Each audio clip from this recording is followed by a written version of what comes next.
Hello everyone, welcome to the Soulful Mamas podcast. You're with Maria, and for this very first guest episode, I am so thrilled that I can bring to you my very dear friend Lynley Erin Rice. I just thought it's quite fitting that she would be my first guest because she has been one of the most encouraging and supporting people for me getting this podcast up and going. She's an absolute gem of a human, and I can't wait for you to listen. I'll just tell you a little bit about her and then we'll get going. Lynley is an unschooling mama of 2 boys. She has Harling, who is 12, and Carter, who is 8. She is a musician, facilitates women's circles, and offers ceremonies such as mama blessings and hand fastings. More recently, she has been called to delve deeply into the world of what women move through spiritually and emotionally in the autumn of life, the path of the menopause, and how they can connect consciously during this time of change to burn down the falsities and misalignments and reveal the new life awakened in this phase. So powerful. She's an absolute master of words, and Anyway, without further ado, please welcome the beautiful Lynley. Lynley, thank you so much for joining us. Welcome to the Soulful Mamas podcast.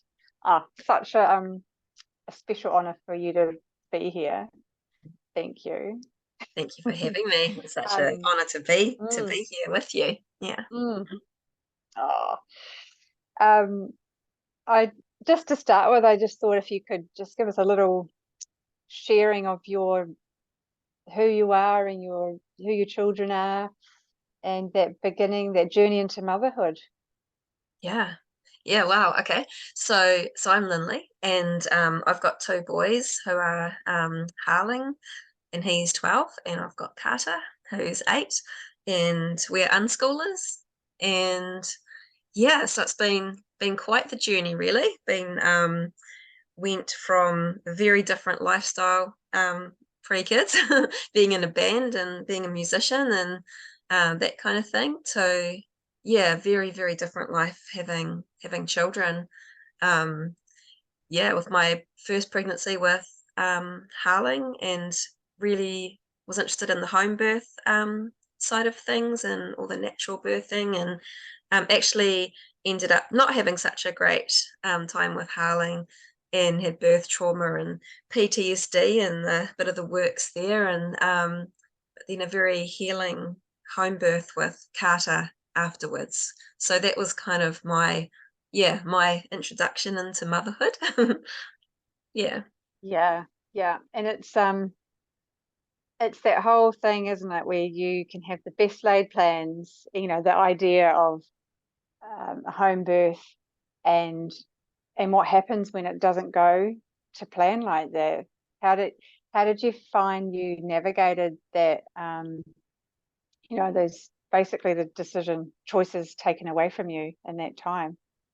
Yeah, I mean, it was really difficult in, the actual time with Harling, and it was a very powerless feeling. I feel like it's just you're kind of going through the motions of everything, and everything was just happening to me. Hence why, a bit of trauma afterwards, and didn't really know I had PTSD until, probably a good year or so after that. And so that was a really big navigation. And then when I found out I got PTSD, I actually had some hypnotherapy, which really helped me with the sadness, I guess, and everything that I didn't really realize was even there. And then I was coping fine, and then I got pregnant with Carter, and then it all kind of, there was a lot of stuff to move through to be able to cope well with the pregnancy and what I wanted to achieve moving forward. So I didn't want to go to the hospital. I wanted a home birth. So I actually put all the faith in my body.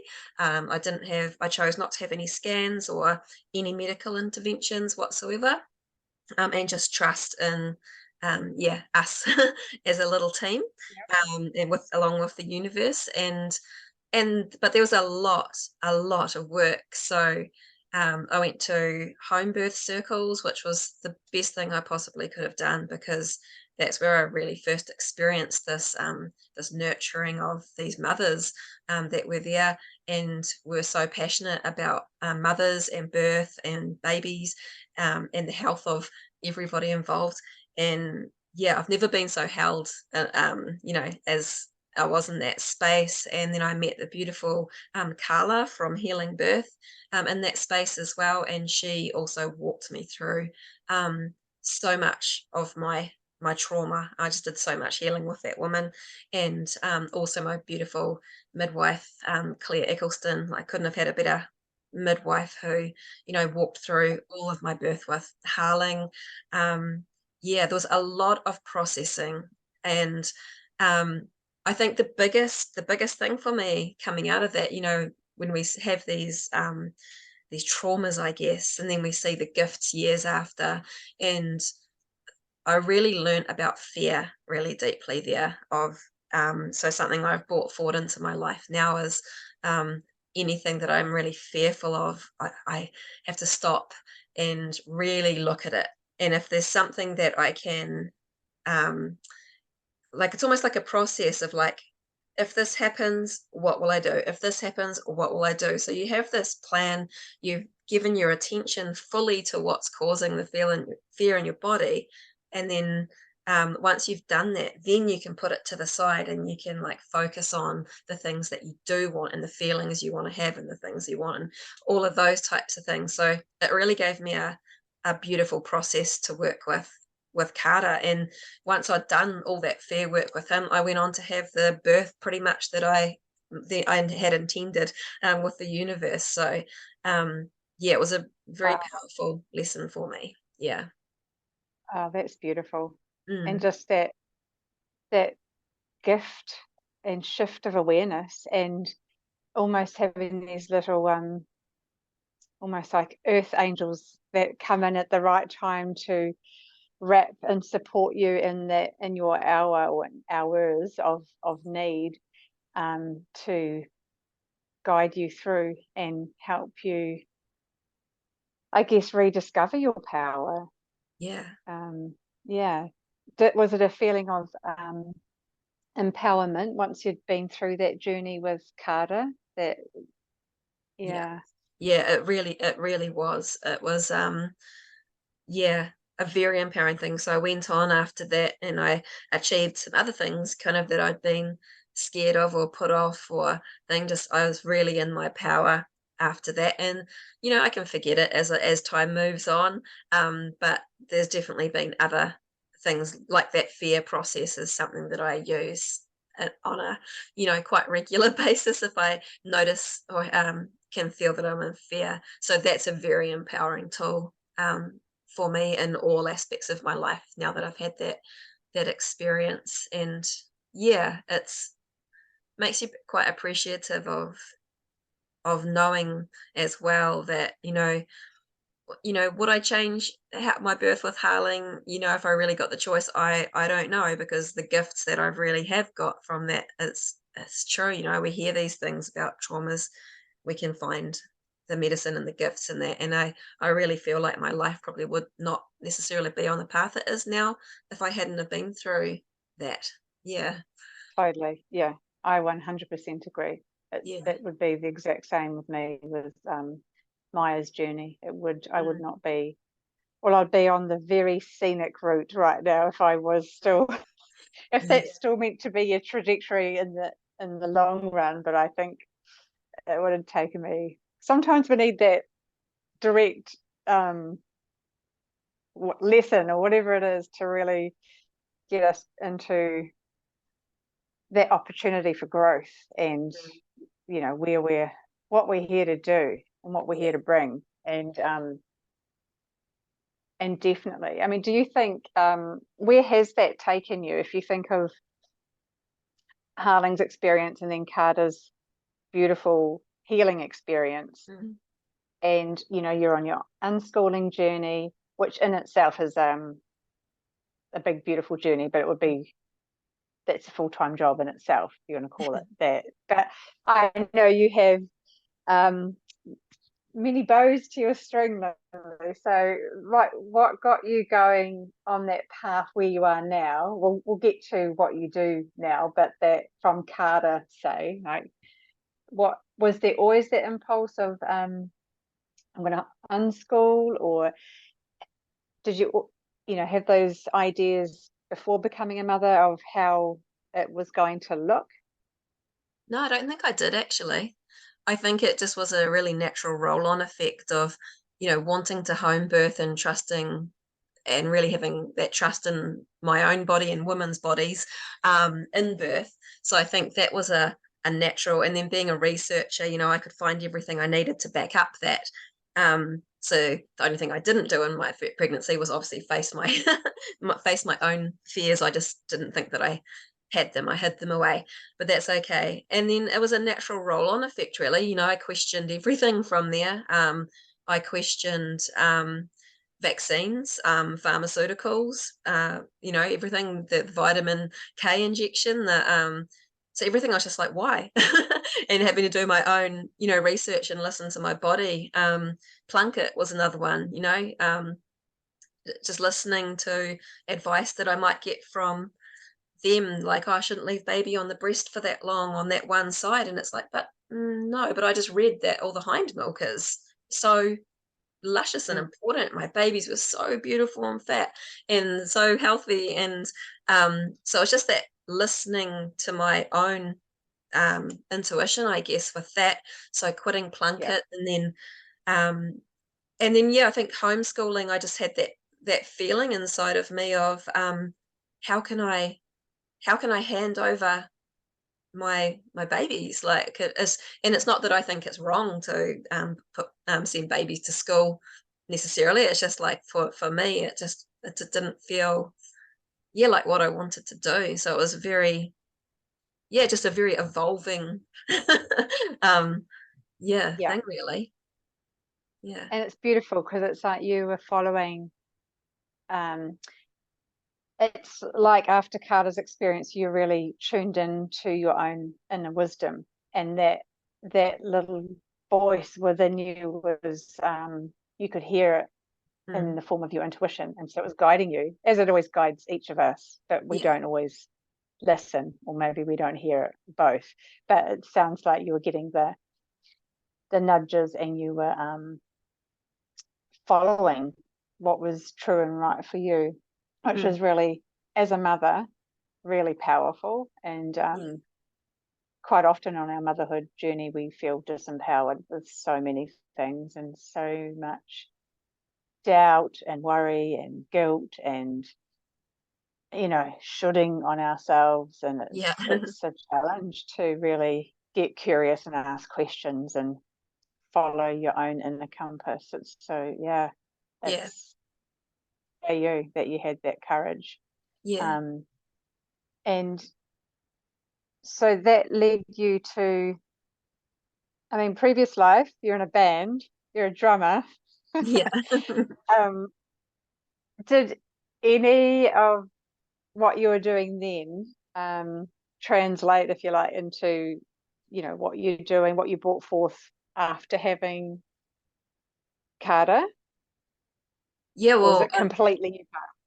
yeah, it's really completely different. I mean, I'm still love music and have a lot of music in me, but obviously, yeah, it's a different lifestyle. I mean, from the time I was 16, I was playing, in covers bands and pubs every weekend. And so I played from when I was 16 up to when I was 32 when I had Harling.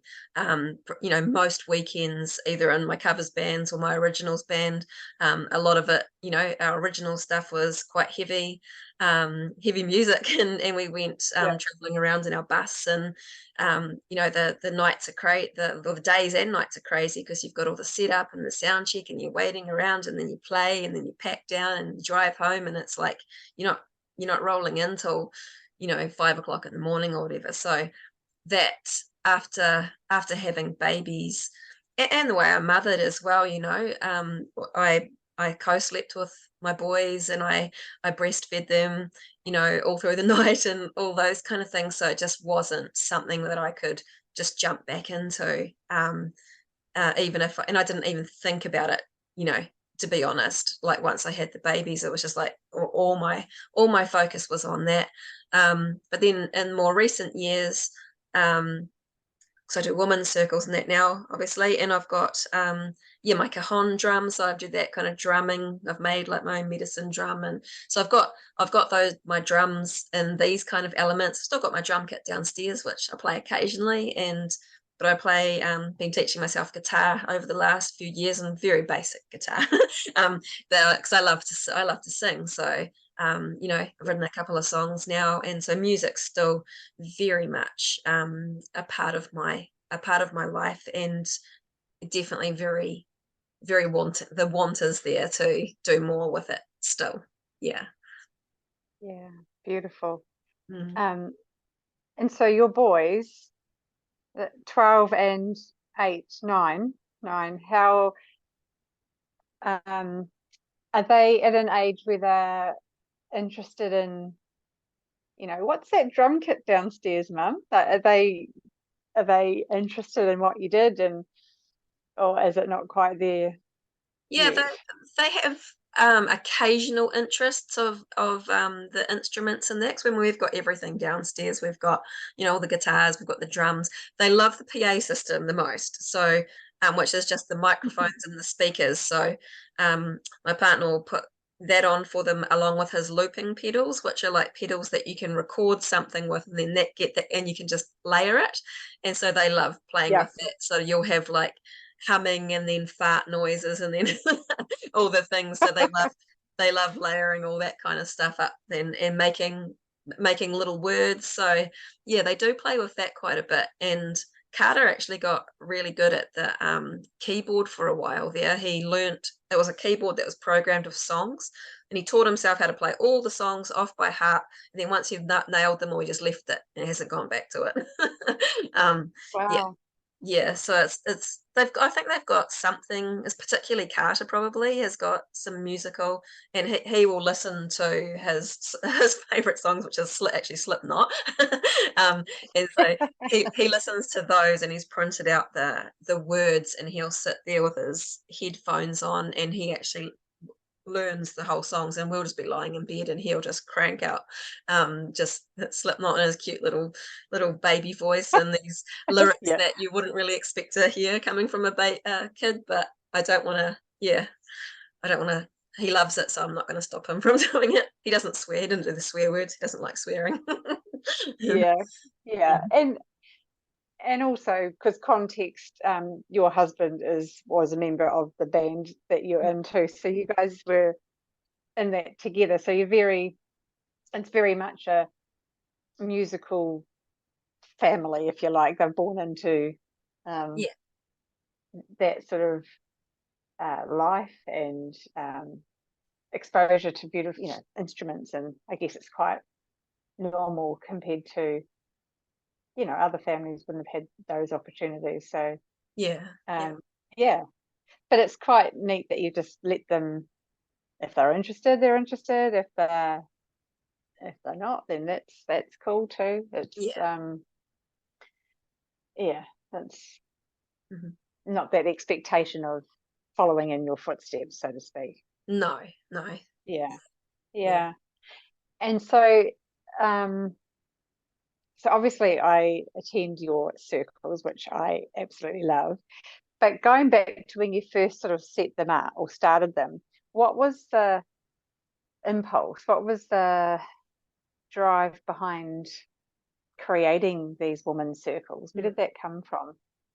Yeah. Well, it really came from, I mentioned that the home birth circle that I went to, that was my first experience of sitting in a circle with women, and being that was, you know, a pretty beautiful feeling that really stood out to me, and just the support there.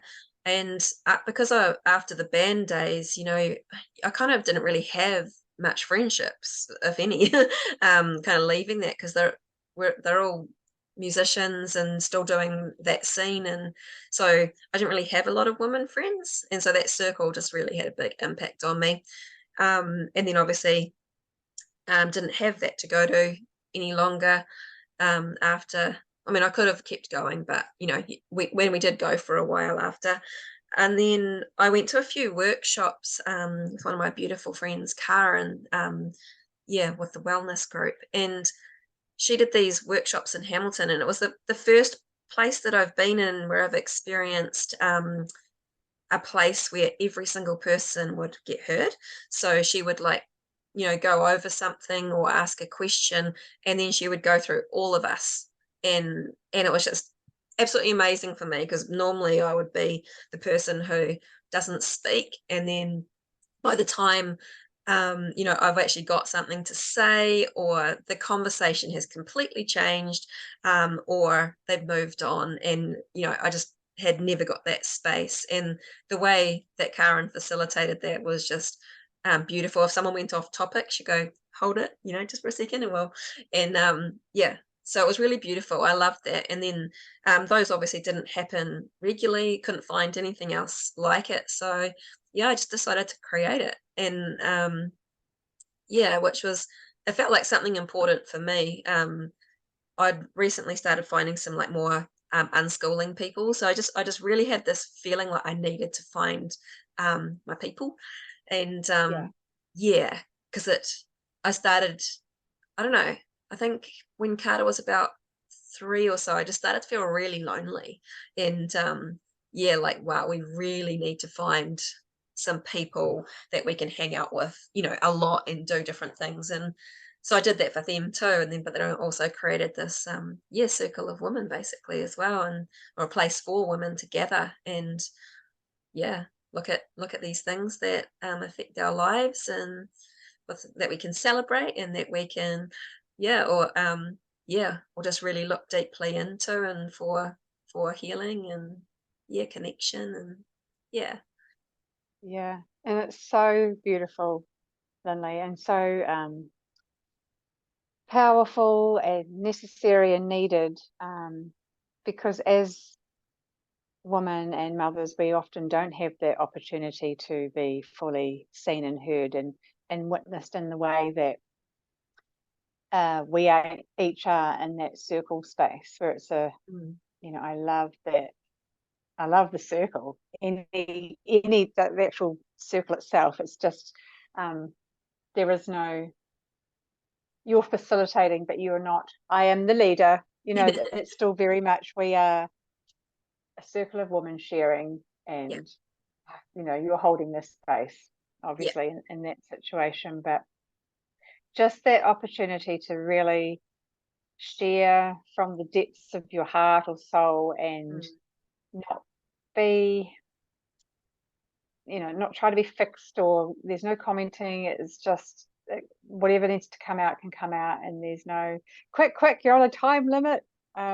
Yeah. Got to pick up your kids, or the baby's awake, or it's, and often as mums we have, I mean, I know for myself, our conversations are so disjointed and interrupted, and what was I talking about again? Yeah. They get a little bit fragmented. So coming into that circle space with other women just to share, and it's so powerful. So Yeah. grateful that you had the impulse to create something, because it's brave as well to start something Thank you. so new.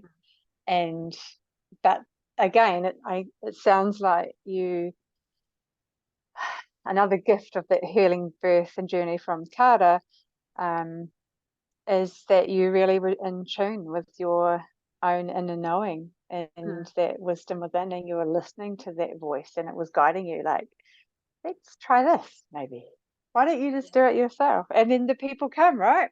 So I Yeah. met you. So Yeah. yeah, No, yeah, that's beautiful. Yeah. yeah, it is. It really, really is. And so you've been doing that journey with your circles. Where are you at with it now? Where is it taking you now currently? What's the Yeah, well, I have the latest? a few things. Yeah, so obviously I have the regular women's circles, and I do them in person. I also do some online circles as well. So I do them in seasons. So it'd be like season of the springtime moons is what we're in at the moment. So it's really beautiful group of women that meet every fortnight. And I've got a couple of groups going, so that's really good. And then I do ceremonies as well. So mainly mama blessings and hand fasting. So mama blessings are actually what I got thrown when I was pregnant with Carter, and that's a beautiful honouring of the mother. And her journey, her pregnancy journey, preparation for the birth, facing any fears, and just absolutely showering her with so much love and from her family and her sisters and friends, and so that's a really beautiful gift for a woman. So so I loved that. I had never heard of that when I got thrown one, and now I love to offer that to other women. And then hand fasting is a alternative to marriage. So it's basically literally tying the knot with your loved one. So it can be an engagement or renewal of vows, or a proper wedding between the two parties without the legal signing off. So it's a bonding together still. So that's the main things I continually do. And then I just recently on the last year I've been very called towards the perimenopause journey, the real spiritual side of that. So in the pipeline for autumn 2024 is where I'm going with walking the autumn path. So if we look at our life in seasons, we have our maiden in the springtime, and our mother in the summer, and then we often know that the crone in winter, and so it kind of leaves that autumn. So that's the maga, or the wise woman, that stage of our life. So that stage was really calling to me when I first heard of it and started having a look into that, and now I'm moving along that journey myself, and with a lot of women beside me.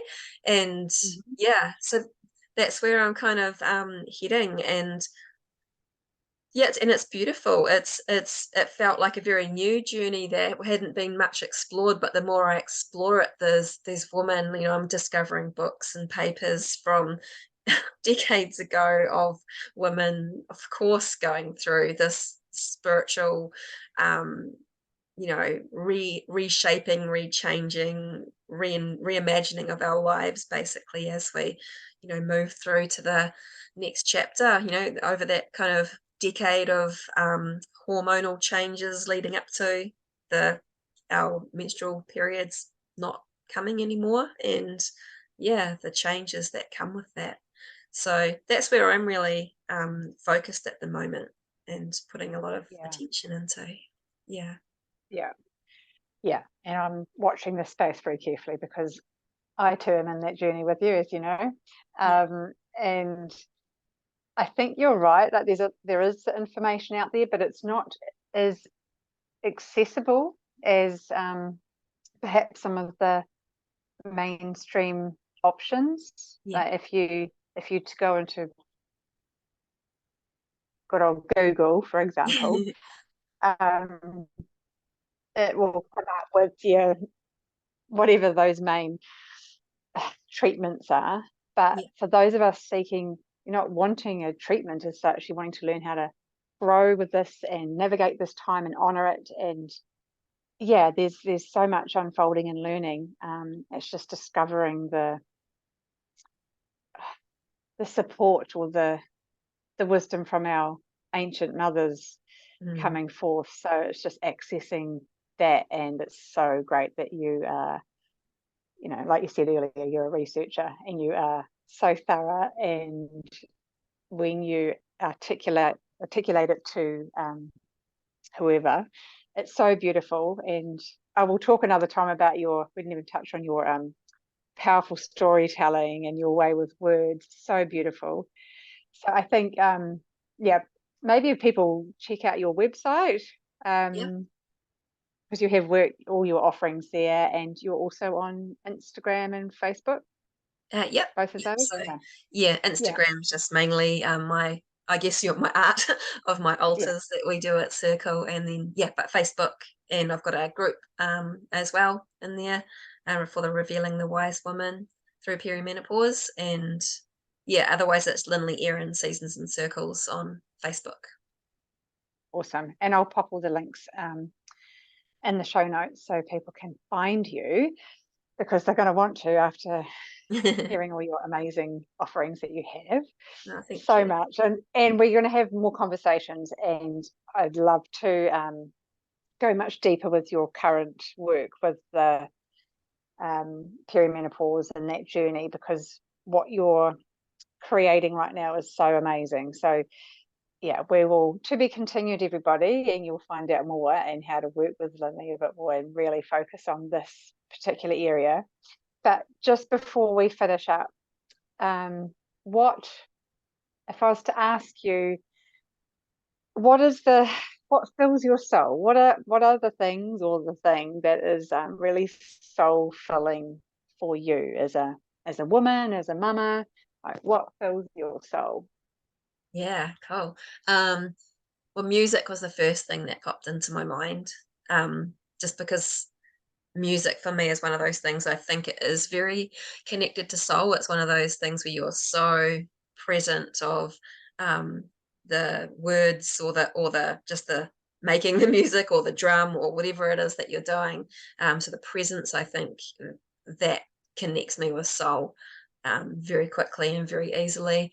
Water would be another another thing, definitely for me, and wind. I love the wind in my hair, especially on top of a mountain, or on the top of the cliffs of Raglan or something like that. It's just, that's my most soul-filling feelings. And the water again with my kids, like watching my boys in the ocean is probably one of my favorite things to do as a mum, because it's like you just see the wildness. It's like they're so present when, those, when they're jumping the waves or splashing the waves, or screaming at the waves, or whatever, whatever they're doing. It's it's beautiful. So the beach is definitely like a very special, soul filling place for me. With them. And I think those will be my main things that I can think about. Yeah. Yeah, so beautiful, so beautiful. Well, Lynley, thank you so much for your open heart and your generosity and your sharing. It's so much appreciated, and I cannot wait to have more of these conversations with you. Thank you. Me too. Thank you so much for having me. Beautiful. Thanks, Maria. I really love that conversation with Lynley. She is such an amazing soul.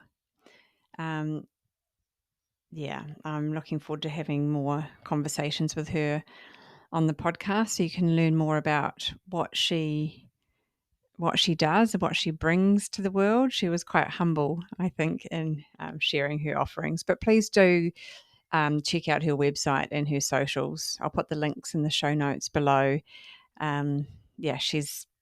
She's just a beautiful human.